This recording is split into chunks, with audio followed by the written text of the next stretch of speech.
بسم اللہ الرحمن الرحیم۔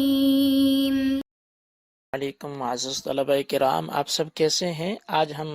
اصول الشاشی کے سبق نمبر 120 کو پڑھیں گے۔ آج کے سبق کا عنوان ہے نہی کے بعد مشروعیت۔ آج کے ہمارے سبق کی عبارت وعلی ھذا قول اصحابنا سے شروع ہوتی ہے۔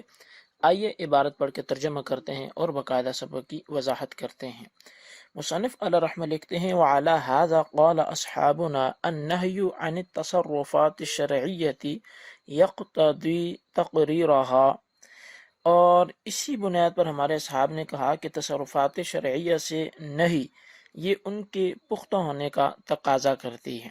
وَيُرَادُ بِذَلِكَ أَنَّ التصرف بعد النہی يبقى مشروعا كما كان، اور اس سے مراد یہ لیا جاتا ہے کہ بے شک تصرف نہیں کے بعد بھی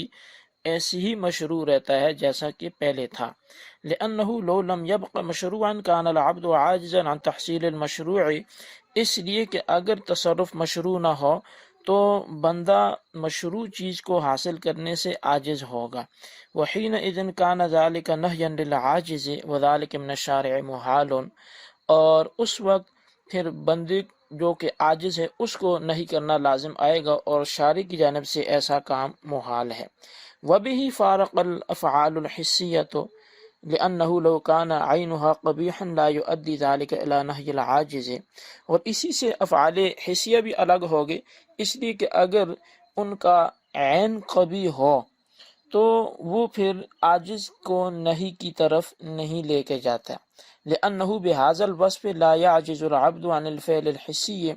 اس لیے کہ اس وصف کے طور پر بندہ فعل حسی سے عاجز نہیں آتا۔ ويتفرع من هذا حكم البيع الفاسد والإجارة الفاسدة والنذر بصوم يوم النحر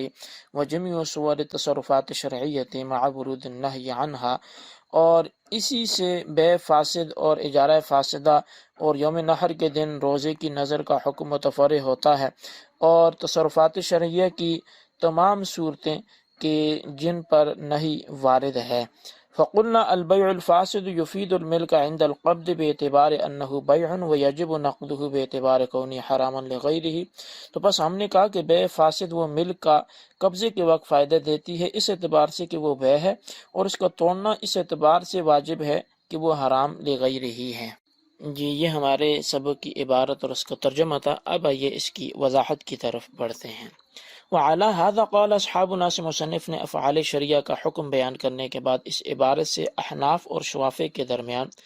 اس اختلاف کی طرف اشارہ کیا ہے کہ افعال شرعیہ پر نہیں وارد ہونے کے بعد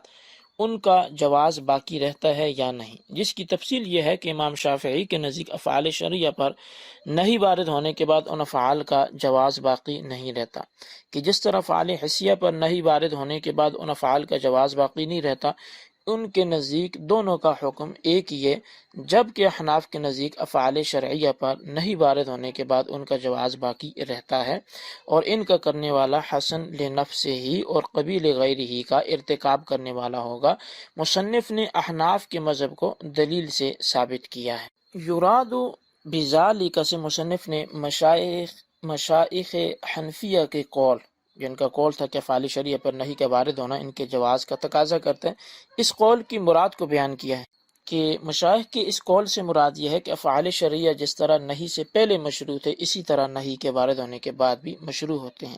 اس کی وجہ یہ ہے کہ افعال شرعیہ پر نہیں مطلق نہیں ہوتی بلکہ مقید ہوتی، جو ایک خاص قید سے مقید ہوتی ہے، اور جبکہ افعال حسیہ پر نہیں مطلق ہوتی ہے، کسی خاص قید سے مقید نہیں ہوتی، لہٰذا یہ افعال جس طرح نہیں سے پہلے مشروع نہ تھے اسی طرح نہیں کے بعد بھی مشروع نہیں ہوتے۔ لأنه لم يبق سے مصنف نے مشائخ حنفیہ کے قول پر دلیل ذکر کی ہے۔ دلیل یہ ہے کہ اگر افعال شرعیہ نہیں کے بعد مشروع نہ ہوں تو بندہ اس فعل شرعی کو کرنے سے عاجز ہوگا،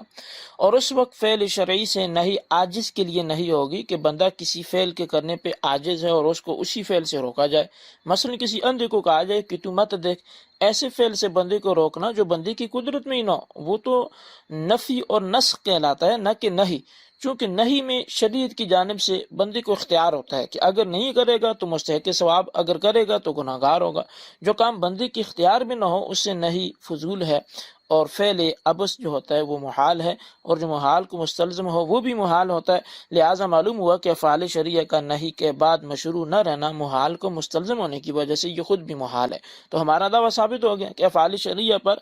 نہی وارد ہونے کے بعد ان کی مشروعیت باقی رہتی ہے۔ لہٰذا معلوم ہوا کہ افعال شرعیہ نہی کے وارد ہونے کے بعد اصل اور ذات کے لحاظ سے مشروع اور وصف کے اعتبار سے غیر مشروع ہیں۔ وَبِهِ فارق الافعال الحسیۃ سے مصنف گزشتہ تقریر سے افعال حسیہ اور افعال شرعیہ کے درمیان حاصل ہونے والے فرق کو بیان کر رہے ہیں کہ افعال شرعیہ تو نہی کے وارد ہونے کے بعد بھی مشروع ہوتے ہیں، لیکن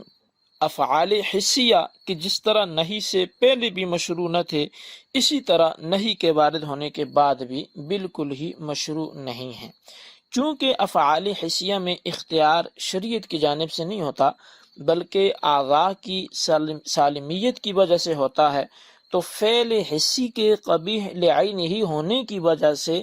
اس سے روکنا عاجز سے نہیں ہے، اگرچہ افعال حسیہ نہی کے وارد ہونے کے بعد بھی مشروع نہیں ہوتے۔ پھر بھی بندے کو ان کے کرنے پر پوری قدرت حاصل ہوتی ہے، لیکن عاجز کو نہیں کرنا لازم نہیں آئے گا، بخلاف افعال شرعیہ کے کہ اگر نہیں کے بعد مشروعیت باقی نہ رہے تو عاجز کو نہیں کرنا لازم آئے گا۔ لہٰذا دونوں کے درمیان جو فرق ہے وہ واضح ہے۔ اب مصنف علیہ رحمہ لکھتے ہیں وَيَتَفَرَّعُ مِنْ هَذَا، یہاں سے مصنف افعال شرعیہ کے حکم پر چند تفریعات پیش کر رہے ہیں۔ افعال شرعیہ کا حکم یہ تھا کہ ان افعال کے منہی عنہ ہونے کے باوجود ان کی مشروعیت باقی رہتی ہے۔ اس پر پہلی تفریع بے فاسد سے آپ نے کی ہے۔ بے فاسد یہ ہے کہ جو اپنے اصل کے اعتبار سے تو مشروع ہوتی ہے لیکن وصف کے اعتبار سے غیر مشروع ہوتی ہے۔ مثال کے طور پر غلام کو اس شرط پر فروخت کیا کہ یہ غلام 1 مہینہ میری خدمت کرے گا، مگر چونکہ شرط فاسد ہے تو شرط فاسد کی وجہ سے یہ حرام ہے اور اس بے کو توڑنا واجب ہے۔ اگر قبضہ کر لیا تو مل کا فائدہ حاصل ہوگا، اس لیے کہ بے کے انعقاد کی تمام شرطیں اور ارکان پائے گئے ہیں، البتہ زائدہ شرط کی وجہ سے یہ حرام لغیر ہی ہے، یعنی فی نفس ہی بے حرام نہیں ہے لیکن ایک زائد شرط کی وجہ سے، غیر چیز کی وجہ سے یہ حرام لغیر ہی ہے۔ تو لہٰذا یہ پہلی تفریع مصنف علیہ رحمہ نے اس کے حکم پر بیان کی۔ دوسری جو تفریح ہے وہ اجارہ فاسدہ کی ہے۔ اجارہ فاسدہ یہ ہے کہ مثلا مکان کرایہ پر دیا اور یہ شرط لگائی کہ 1 مہینہ میں خود رہوں گا، تو اصل عقد پر شرط زائد ہے جس کی ممانعت ہے، تو اجارہ تو مطلقاً جائز تھا، ایک مکان دوسرے کو کرائے پہ دینا، اس میں تو کوئی حرج نہیں ہے اور یہ بالکل جائز لنفس ہی ہے، مباح لنفس ہی ہے، حسن لنفس ہی ہے، لیکن ممنوع لغیر ہی ہو جائے گا، قبیح لغیر ہی ہو جائے گا۔ غیر کیا ہے؟ غیر وہ شرط فاسد ہے جو ایک اضافی وہاں پہ وصف لگا دیا گیا ہے۔ اسی طرح تیسری تفریح نظر کی بیان کی ہے کہ کسی نے 10 ذی الحجۃ الحرام کے دن کا روزہ رکھنے کی نظر مان لی، تو روزہ تو واجب ہو جائے گا، یوم نحر کے علاوہ روزہ رکھے گا، یوم نحر کے دن کا روزہ واجب نہیں ہوگا، لیکن فی نفسی چونکہ روزہ ایک عبادت ہے تو روزہ تو واجب ہو جائے گا۔ اب مصنف کی عبارت میں وَالنَّظْرُ بِصَوْمِ یوم نحر سے مراد محض یوم نحر کے دن نظر ماننا نہیں ہے بلکہ بصوم یوم نحر، یوم نحر کے دن کے روزے کی نظر ماننا ہے۔ چونکہ محض نظر ماننا تو بالکل اصلاً وصفاً دونوں طرح جائز ہے، اور یہ یہاں پر بھی روزہ رکھنا بھی حسن لنفس ہی ہے کہ یہ ایک اچھا فعل ہے، عبادت ہے، لیکن قبیح لغیر ہی ہوا کہ اس دن میں یہ روزہ درست نہیں تھا جس دن ضیافت الہی تھی، تو اس لیے اس سے اعراض لازم آنے کی وجہ سے یہ درست نہیں ہوگا۔ چوتھی تفریح تمام تصرفات شرعیہ کی ہے کہ اس سے مراد وہ عمل ہے کہ جس پر نہیں کسی عارض کی وجہ سے وارد ہوئی، اور اگرچہ فی نفسی معاملہ درست ہو، جیسے جمعہ کی اذان کے بعد خرید و فروخت، غصب شدہ چھری سے ذبح وغیرہ، ان تمام تفریحات میں بیان کردہ افعال حسن لعینہ ہی ہیں اور قبیح لغیرہ ہی ہیں، یعنی فی نفسی سارے کے سارے افعال اچھے ہیں، وہ عبادت ہیں، لیکن غیر چیز کی وجہ سے وہ ممنوع ہیں، لہٰذا ان پہ عمل نہیں کیا جائے گا، اور اگر کر لیا جائے تو اس کا ختم کرنا لازم ہوگا۔ یہ ہمارے آج کے سبق کی عبارت تھی۔ آج کے سبق میں جو کچھ ہم نے پڑھا اس کو اپنے الفاظ میں نوٹ کریں، بالخصوص ان سوالات کے جوابات نے۔ سوال نمبر 1 یہ ہے کہ فعل پر نہیں وارد ہونے کے بعد فعل مشروع ہوتا ہے، یعنی احناف و شوافے کا موقف بیان کریں۔ اور سوال نمبر 2 یہ ہے کہ افعال کے منہی عنہ کے ہونے کے باوجود ان کی مشروعیت باقی رہتی ہے، اس پر کوئی ایک تفریح بیان کریں۔ اللہ تبارک و تعالیٰ سے دعا ہے جو کچھ ہم نے پڑھا سنوں سے یاد رکھنے کی توفیق نصیب فرمائے، آمین بجاہ النبی الامین صلی اللہ علیہ وسلم۔